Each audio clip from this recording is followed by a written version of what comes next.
Okay, we're on to now, this is lesson 3. In the prior lesson, we learned about the difference between a belief and a claim. And now we are going to learn about the difference between two types of claims.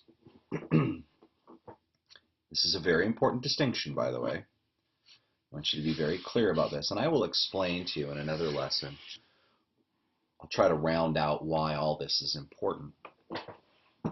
But it's very important. So just hang in there.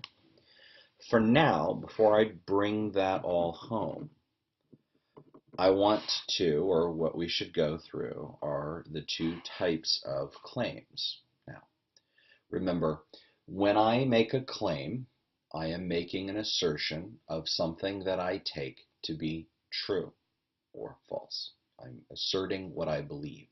Okay? That's what a claim is. And the important feature of a claim that I have noted for you in the lectures is that a claim is the kind of thing that has a truth value. It is the kind of thing that is either true or false, and in that way a claim is distinct from a question or a command or an emotion. Emotions are neither true nor false. Questions are neither true nor false. Commands are neither true nor false. But claims or statements or propositions, which are assertions of what we take to be true, are either true or false. So I'm going to give you an example of a claim. I'm looking outside my window right now, and my neighbors have a tendency to gather in the front of my house because I live at the end of the neighborhood and yap a lot. So I believe that my neighbors are in my front yard. That's a claim. My neighbors are in my front yard, literally on my grass in my front yard. Okay, that's a claim. It's something I take to be true, and I have very good evidence for it. I can look outside now and I can see it. I would show you, but it would be a little disconcerting to move the camera around. But there are my neighbors on my lawn having a great conversation. The youngest kids just got off the bus from school. They have half-day kindergarten. So that's a claim. Now, when it comes to claims, there are actually two kinds, and the distinction between the two kinds of claims has been a source of a lot of confusion for people, particularly when it comes to critical thinking, to thinking about their thinking. And here's the distinction, and I'll try to explain the confusion that it's led to or the problems that it's led to. The distinction is between objective and subjective claims. Now, there's a lot of confusion about what it means to say that something is subjective and what it means to say that a claim is objective. And it has led people to assert things that are not true. There's no way they could be true. So, let's get very clear about what the difference between the two is then. When we assert that a claim is objective, okay, what we're asserting is something about how the truth or the falsity of the claim is determined. That is, where I go to look to see if the claim is true or false. Calling a claim objective literally means that in order to determine if the claim is true or false, I look at the object. That's why we call it objective. So for example, if I made the claim that it's here's a book, right?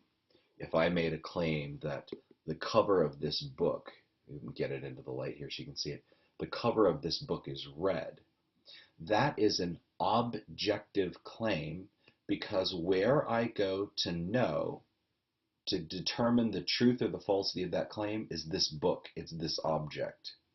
This object, the facts, the situation of this object determines whether that claim is true or false. So it's an objective claim. If I assert that my son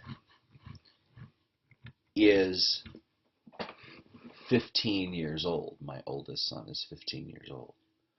That is also an objective claim. Why? Because where do I go to determine the truth or the falsity of that claim? I go to the object. I don't go to the subject. Now, to some of you, that will be, wait a minute, aren't you looking at a subject? Isn't your son a subject that you're looking at to know? So isn't age subjective? No, age is not subjective. It's objective. And to show you why it's not subjective, let's talk now about the definition of subjective. What does it mean to say that a claim is subjective? Well, in contrast to objective, if a claim is subjective, what that means is that whether the claim is true or false is determined by the thoughts, feelings, or preferences of a subject. So what makes a certain thing true is a subject's thoughts, feelings, or preferences. Now, go back to my son's age. My son's age is not determined by his thought, by how old he thinks he is, by his preference, or his feelings. They don't make him 15. They don't determine it, they don't make it true or false that he's 15. He's 15 independent of his thoughts, feelings, or preferences. So then that claim is objective, not subjective. What's an example of a subjective claim then? Well, here's a subjective claim. My favorite ice cream is mint chip ice cream.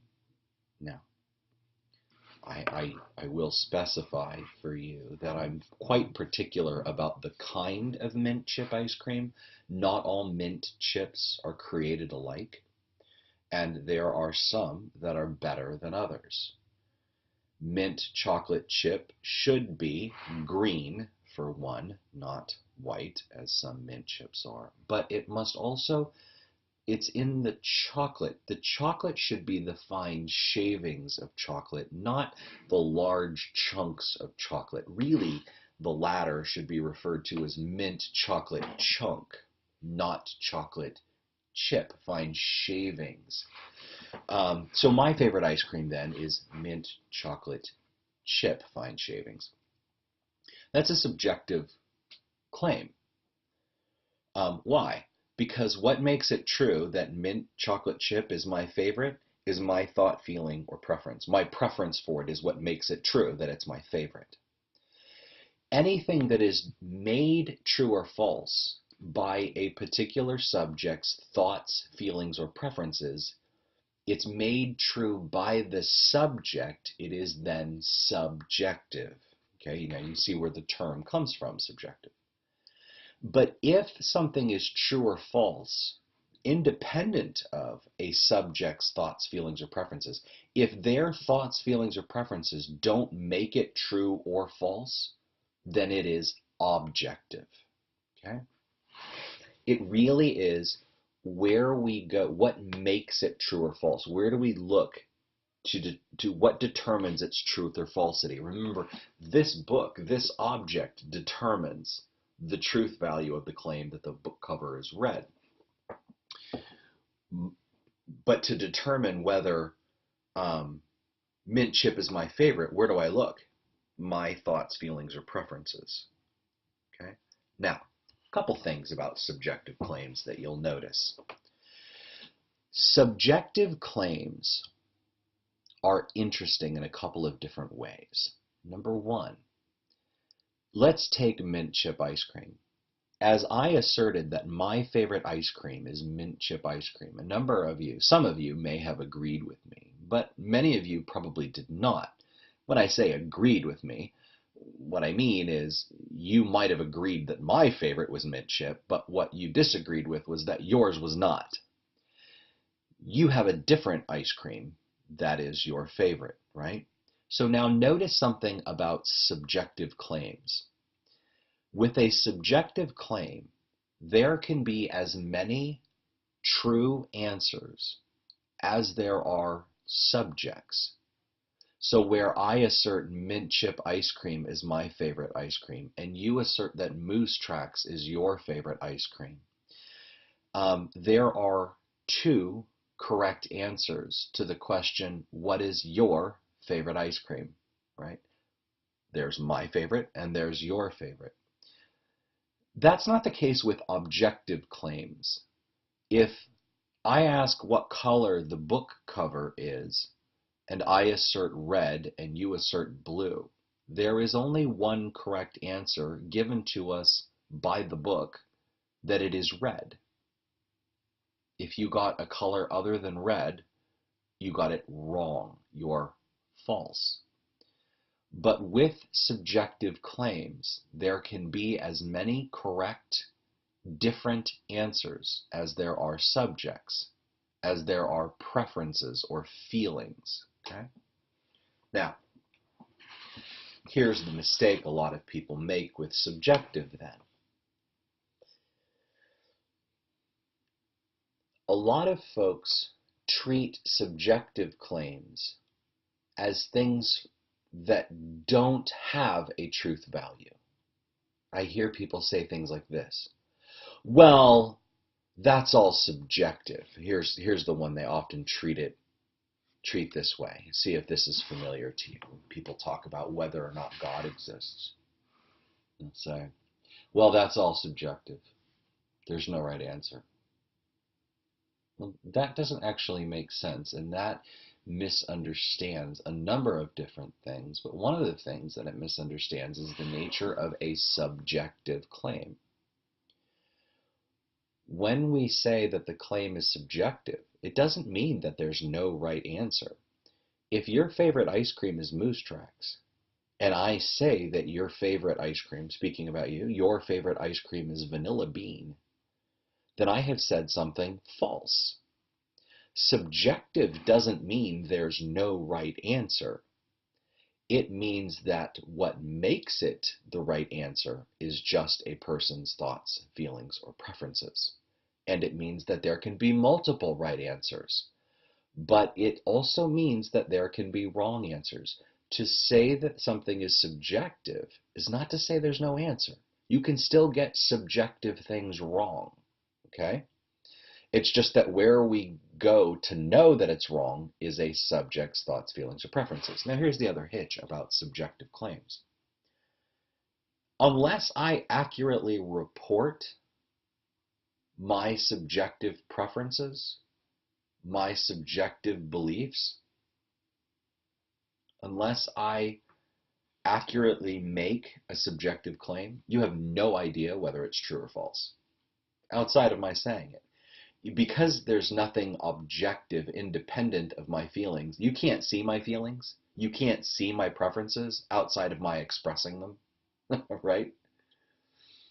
So it's hard for us to know whether subjective claims are true. When I say that mint chip ice cream is my favorite, I could be lying. I mean, I'm not, but I could be lying. You could be lying. You could tell me the wrong ice cream. So what's your favorite ice cream? Oh, it's this. When it's really not. Okay. Now, how would I know that you're lying? Well, I can't. But that doesn't mean that there isn't a correct answer. And a lot of people take the trouble that we have knowing that a subjective claim is true or false, and they lead that lead them to the conclusion that with a subjective claim there is no true or false. There is. It's just very difficult to find out what that is. But there is a right answer to subjective claims, even though we may not know what it is, even though we may not be able to be certain about what that is. Okay? So that's the difference between a subjective and an objective claim. And this is going to be very important. By the way, there's another point that I should make here about subjective claims. I mentioned in the prior lecture discussion that feelings are not beliefs, that we want to separate our thoughts and our feelings, that feelings are neither true nor false. That is the case. But while my feeling is not true or false, my report or my claim about what I feel is true or false. It is something that can be true or false. Think about this. I can falsely report that I like something that I do not. I am married, have been for 16 years, and one of the things that I have discovered after 16 years of marriage that I excel at is frustrating my wife. I'm really good at that. And oftentimes when I frustrate her, one of the things I like to ask her is the following: Baby, are you mad? Now, I ask that question, I'm asking about her subjective state. And when my wife looks at me and says, no, I know that her statement is false, right?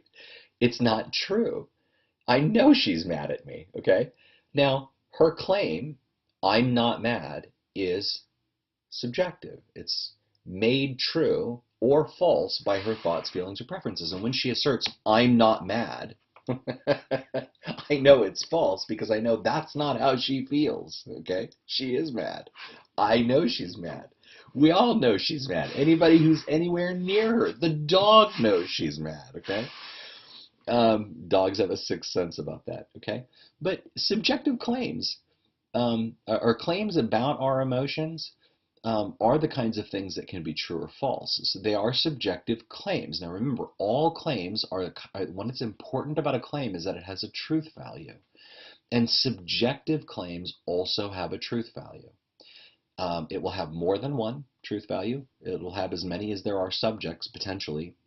Not necessarily. I mean, it could be the case that we all have the same subjective preference for mint chip ice cream. In which case there would only be one correct answer, but it's possible that there are as many different answers as there are subjects. So that's it for subjective and objective. I hope that clarified some things for you about the nature of a subjective and objective claim. And really, the point of this lecture is I want you to understand what makes a claim objective and subjective. So let's recap real quick. Objective means that it's whether the claim is true or false is independent of someone's thoughts, feelings, or preferences. To know whether the claim is true or false, I don't look in a subject at their thoughts, feelings, or preferences. I look at an object, a thing, independent of their thoughts, feelings, or preferences. A subjective claim is made true or false by one's thoughts, feelings, or preferences. Now, two things about subjective claims then. Number one, there can be more than one correct answer. As long as there are different sets of preferences, then there's more than one correct answer. There's more than one true claim that can be made. Blank is my favorite ice cream. Insert several different answers and they can all be correct. Not the case with an objective claim. And here's a final point about this. Some have mistakenly believed that subjective claims don't have a truth value, and that is not the case. All subjective claims have a truth value. They are either true or false. It's difficult to know, in many instances, whether they are true or false, but they still have a true or false value.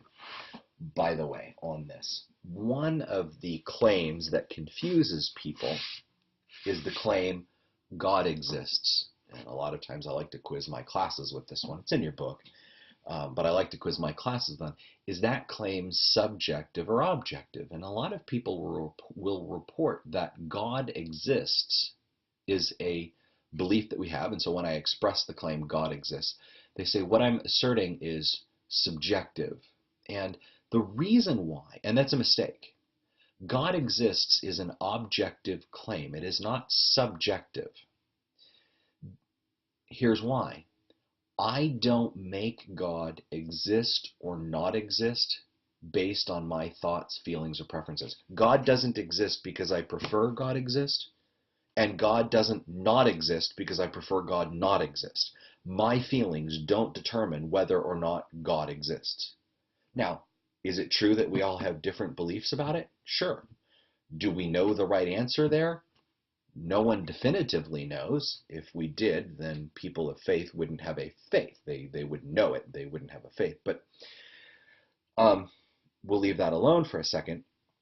People have different answers to that question. But the fact that people have different answers to that question and that they disagree about it does not make it subjective.